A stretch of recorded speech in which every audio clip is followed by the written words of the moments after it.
www.mtsmalaysia.com. Ya Allah, takutnya tepat pukul 3. Sekarang dah 3:07. Kita nak check result Raikal. Dia dapat masuk .mts. Here we go. Pengumuman keputusan temuduga pengambilan pelajar baru MTS bagi sesi 2026. Bismillahirrahmanirrahim. Ada Muhammad Raikal Rizki. Ini untuk seluruh Malaysia. I'm ni. scrolling down. Muhammad Raikal Rizki. Alhamdulillah.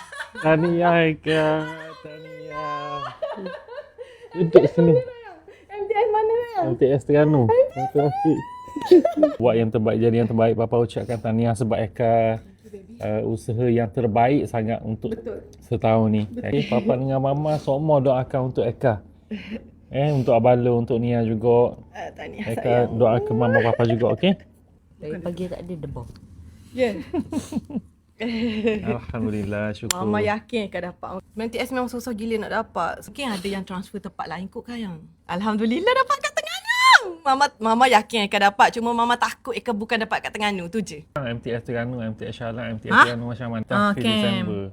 Dapat kat Terengganu. Oh. So maknanya orang KL kena transfer ke Terengganu.